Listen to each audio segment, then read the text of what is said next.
Hello students, हम गांधी जी के बारे में अध्ययन कर रहे थे और गांधी जी के अध्ययन करते हुए हमने उनके सत्याग्रह देखे। अब हम उनके असहयोग आंदोलन के बारे में देखेंगे। दोस्तों, इस वीडियो के अंदर हम असहयोग आंदोलन के बारे में अध्ययन करेंगे। असहयोग आंदोलन, जैसा कि नाम से स्पष्ट होता है, असहयोग, सहयोग ना करना। किसका सहयोग ना करना? भारत की जनता द्वारा अंग्रेजों का सहयोग न करना। गांधी जी के नेतृत्व में किया गया यह पहला आंदोलन था। इससे पहले जितने भी आंदोलन किए गए उन सबको सत्याग्रह कहा जाता है। इसका नाम दोस्तों आंदोलन था और यह आंदोलन गांधी जी के नेतृत्व में किया गया था और पूरे भारत की जनता के द्वारा किया गया यह पहला आंदोलन था जिसमें पूरी भारत की जनता ने गांधी जी का समर्थन किया था। तो दोस्तों आइए अध्ययन करते हैं असहयोग आंदोलन के बारे में। दोस्तों, पहले तो हम ये देखेंगे कि इस असहयोग आंदोलन की स्टार्टिंग कैसे हो पाई, मतलब इसका शुभारंभ कैसे हुआ। दोस्तों, सितंबर 1920 की बात है। कांग्रेस का एक विशेष अधिवेशन होता है। दोस्तों, यहाँ पर विशेष अधिवेशन क्यों कहा गया है?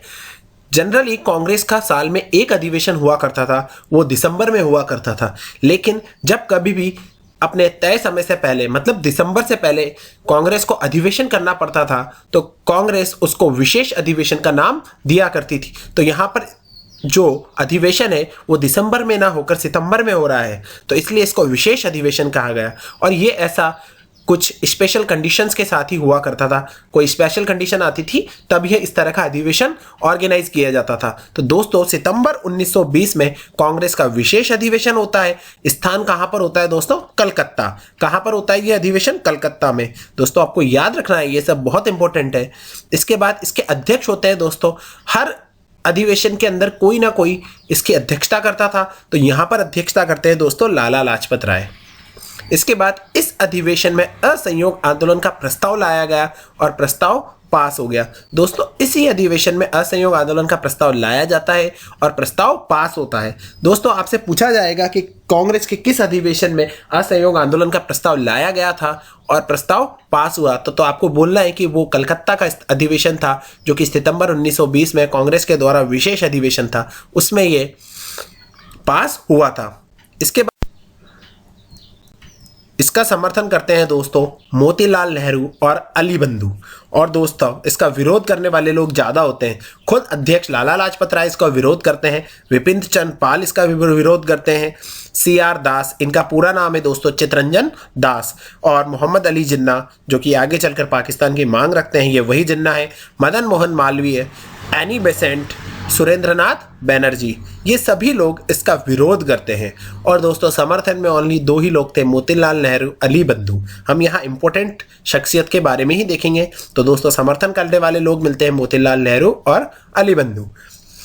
इसके दिसंबर 1920 कांग्रेस का वार्षिक अधिवेशन, जैसा कि मैंने आपको बताया था, हर साल दिसंबर में कांग्रेस अपना एक वार्षिक अधिवेशन किया करती थी। स्थान नागपुर। तो इसी साल 1920 में कांग्रेस का वार्षिक अधिवेशन भी होता है और जगह है नागपुर। दोस्तों, इसके अध्यक्ष थे वीर राघवाचार्य। CR दास ने प्रस्ताव प्रस्तुत किया। यह प्रस्ताव वापस से कहां रखा गया?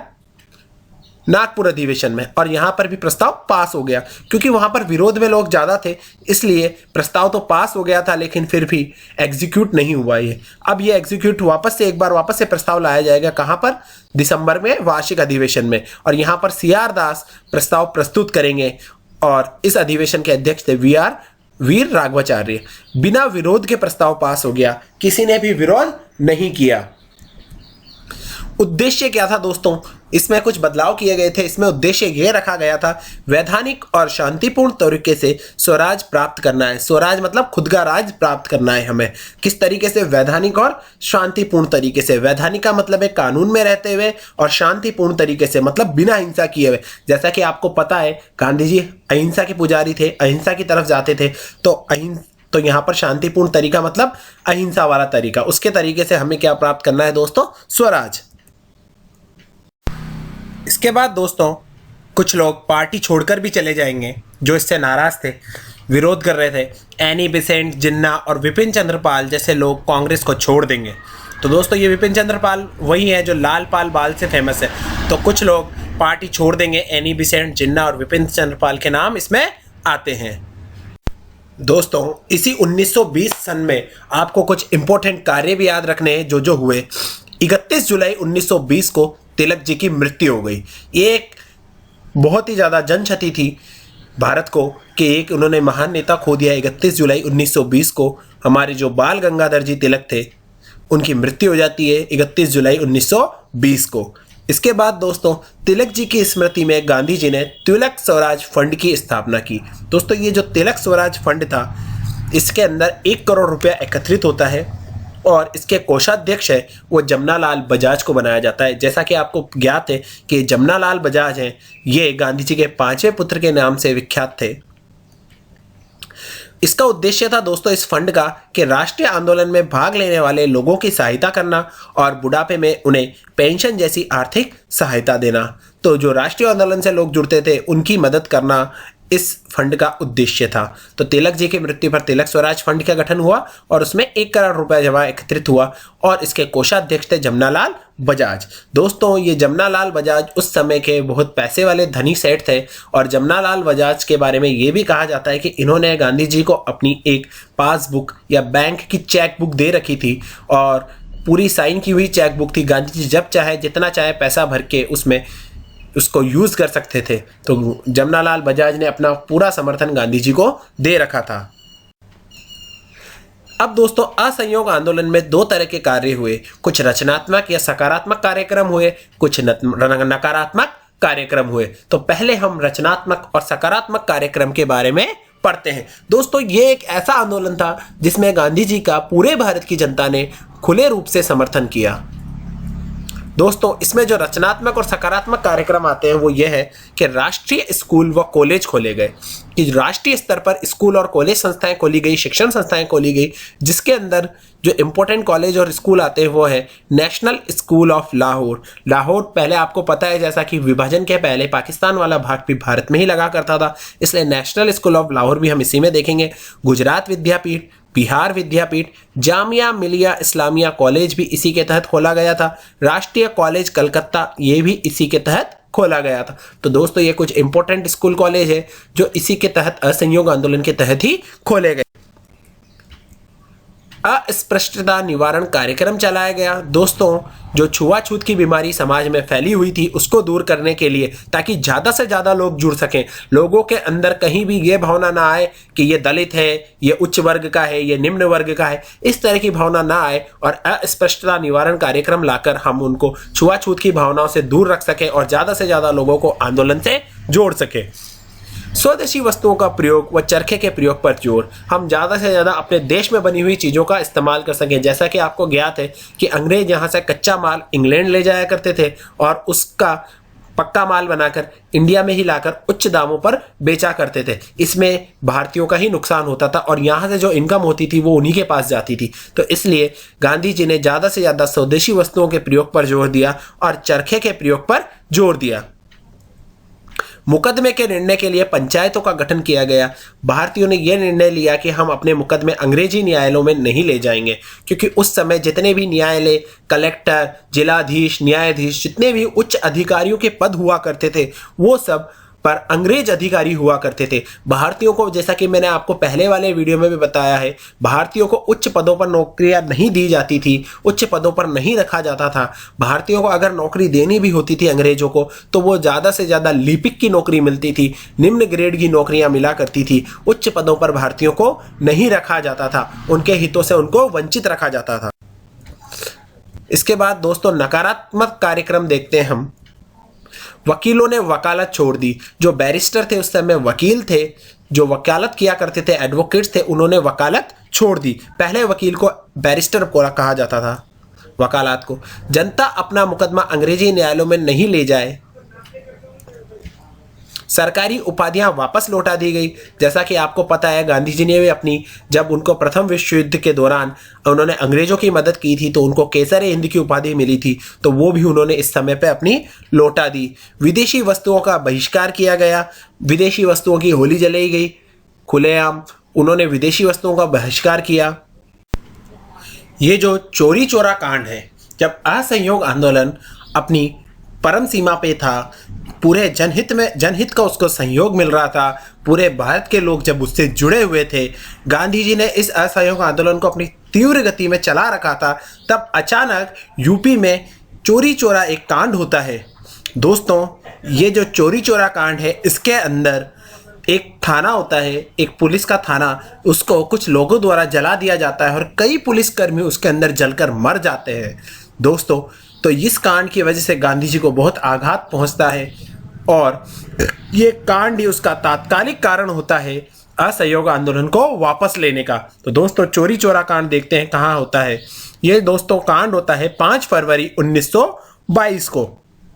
इसके अंदर दोस्तों 22 पुलिसकर्मी मारे जाते हैं, जिसमें से एक थानेदार भी होता है। 170 लोगों को इसके बाद मृत्युदंड सुनाया जाता है। दोस्तों, भीड़ के द्वारा एक पुलिस थाने को जला देने पर 170 लोगों को मृत्युदंड सुनाया गया। 151 लोगों को मदन मोहन मालवीय ने बचा लिया। बाद में केस चला तो 151 लोगों को किसने बचाया दोस्तों? मदन मोहन मालवीय ने। फिर क्या दोस्तों, इस नेतृत्व का कौन कर रहा था इस आंदोलन का? भगवान अहीर कर रहा था, जो कि एक फौजी था। इस घटना से दोस्तों गांधी जी को बहुत आघात पहुंचता है। फिर गांधी जी द्वारा बारदोली से 12 फरवरी 1922 को असहयोग आंदोलन वापस ले लिया गया। बारदोली एक जगह है, वहां से यह असहयोग आंदोलन वापस ले लेते हैं। मोहम्मद अली पहले नेता थे जिन्हें सर्वप्रथम असहयोग आंदोलन में गिरफ्तार किया गया। तो आपको ये भी याद रखना है दोस्तों, मोहम्मद अली ही वो पहले नेता थे जिनको असहयोग आंदोलन के दौरान गिरफ्तार किया गया था। और दोस्तों, ये आंदोलन को वापस कहाँ से ले रहे हैं? बारदोली से। और लेने की तारीख है दोस्तों 12 फरवरी 1922। 5 फरवरी को ये केस होता है चोरी चोरा कांड, और 7 दिन बाद ही आंदोलन को वापस ले लिया जाता है। दोस्तों, जब आंदोलन को, इतने बड़े आंदोलन को जिसकी जन सहयोगिता थी लोगों की जिस आंदोलन में, उसको अचानक वापस ले लेने पर पूरे देश में प्रतिक्रिया भी होगी। तो दोस्तों, चैम्सफोर्ड क्या कहते हैं? असहयोग आंदोलन गांधी जी का मूर्खतापूर्ण कार्य था। ये कथन स्टेटमेंट परीक्षा में एज इट इज पूछे जाते हैं। आपको इनको एज इट इज याद रखना है कि असहयोग आंदोलन गांधी जी का मूर्खतापूर्ण कार्य था। ये किसने कहा? तो दोस्तों, ये चैम्सफोर्ड ने कहा। इसके बाद दोस्तों, वेलिंगटन के अनुसार यह भारत का पहला आंदोलन था जिसमें जनता ने विस्तृत रूप से भाग लिया था। दोस्तों, ये बात बिल्कुल सही है कि यह पहला ही आंदोलन था जिसमें जनता ने विस्तृत रूप से भाग लिया था। इसके बाद दोस्तों, जवाहरलाल नेहरू के अनुसार असहयोग आंदोलन को बंद करना चलती हुई ट्रेन में अचानक ब्रेक लगाना था। सुभाष चंद्र बोस ने कहा 1921 में गांधी जी को तानाशाह डिक्टेटर बनाना गलत कदम था। दोस्तों, सुभाष चंद्र बोस का यह कथन भी बिल्कुल सही है कि गांधी जी को तानाशाह बनाना गलत कदम था। तो दोस्तों, क्योंकि 1921 में गांधी जी को पूरी तरह से असहयोग आंदोलन चलाने की पावर कांग्रेस पार्टी ने दे दी थी कि इसको आप ही हैंडल कीजिए, आप ही इसके सर्वे सर्वा है। तो दोस्तों, कहीं ना कहीं गांधी जी के हाथ में ही था इसको वापस लेना। लेकिन गांधी जी भी दूरदर्शी व्यक्ति थे। उन्होंने आगे का सोचा कि अगर शायद मैं इस घटना को अभी होने पर असहयोग आंदोलन को वापस नहीं लूंगा तो अंग्रेज कहीं ना कहीं प्रेशराइज कर कर जनता को दबा देंगे, और जब जनता दब जाएगी तो शायद जनता आगे कहीं ना कहीं फिर कभी भी इस तरह का आंदोलन खड़ा नहीं कर पाएगी। तो दोस्तों, जब सविनय अवज्ञा आंदोलन हुआ तो दोस्तों कई जगह घटनाएं हुई हिंसा की, लेकिन गांधी जी ने कभी भी सविनय अवज्ञा आंदोलन वापस नहीं लिया।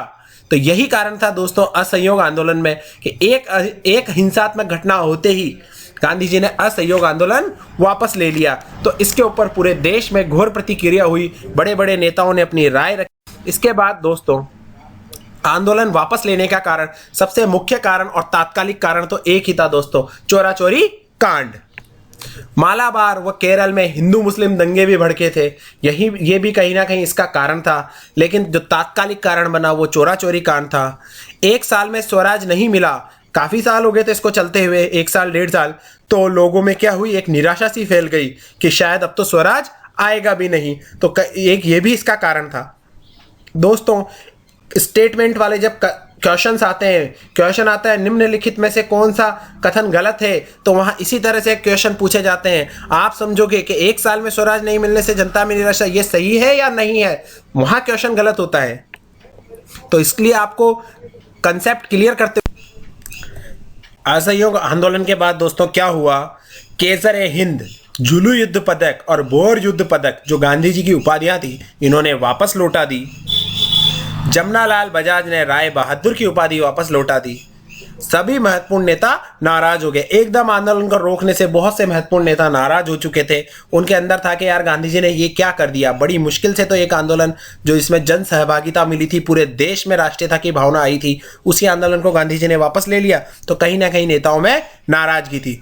दोस्तों, चैम्सफोर्ड जो कि हमारे गवर्नर जनरल थे, वो कब से कब तक थे? 1916 से 1921 तक। ये आपको याद रखना है। क्यों? क्योंकि ये पूछा जाता है कि 1921 मतलब जब असहयोग आंदोलन शुरू हुआ तब हमारे गवर्नर जनरल कौन थे? तो 1921 तक चैम्सफोर्ड थे। तो आपको याद रखना है जब चैम्सफोर्ड थे। लेकिन जब चोरा चोरी कांड हुआ तब हमारे गवर्नर जनरल चैम्सफोर्ड नहीं थे।